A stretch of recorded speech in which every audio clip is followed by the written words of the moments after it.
All right, for example 2, it says each of the following equations illustrates an example of one of the properties of whole number addition.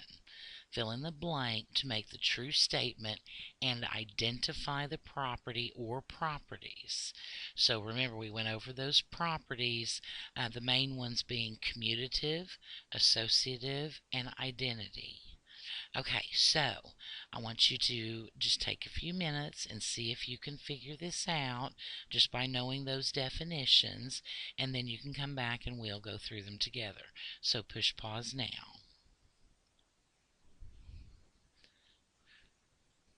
All right, so we're back, and hopefully you have these, and if not, we'll explain them and go through them so that hopefully that'll help you learn. Okay, so each of the following equations illustrates an example of one of the properties of whole number addition. So when we talked about the whole number addition properties, we talked about the commutative property, which is where things commute back and forth, so they literally switch places. We talked about the associative property, which is still a grouping, but it's reassociating each of the items. So it's using parentheses in a different way to do something first. And then we talked about the identity property and the identity of the addition of whole numbers being 0. So let's see what we came up with here. This one, part A, says 9 plus 1 equals blank plus 9. So if I were to answer this, I would have said, 9 plus 1 equals 1 plus 9. And that is true because of the commutative property.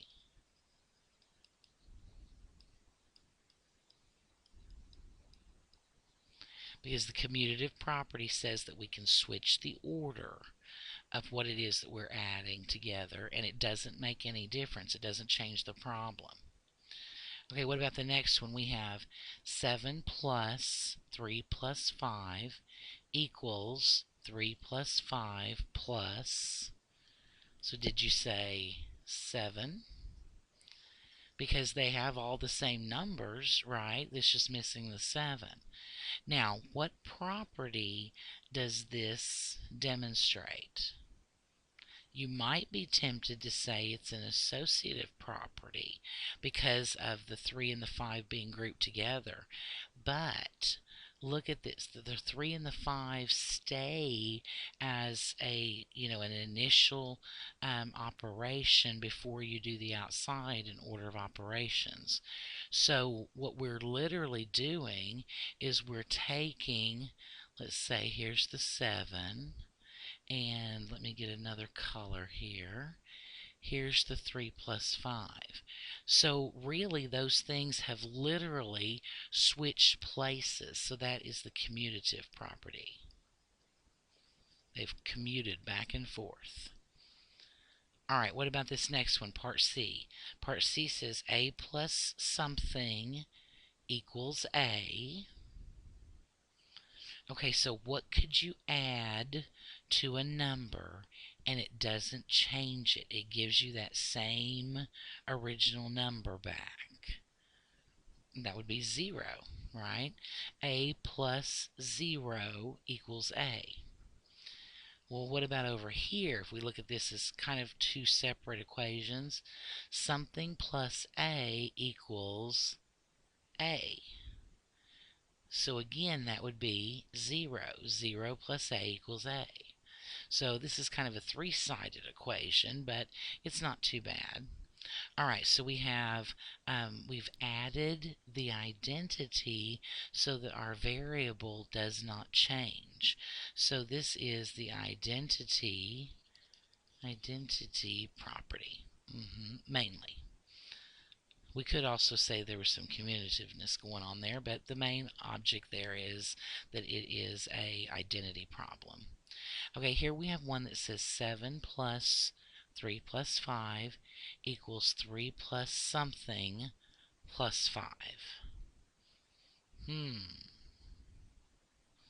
Alright, so did you say that yes, this is demonstrating a property of the math? Well, I wonder what it could be. What could it be? Because we're missing a number here. So we have a 3 and we have a 5. Something tells me it's going to have to be the 7 because we're like rearranging what we're doing. Okay, so we're missing a 7. If I put a 7 in here, then what does this look like? It looks like we have taken the 3 and the 7 on the outside, and here we've done the 7 on the inside.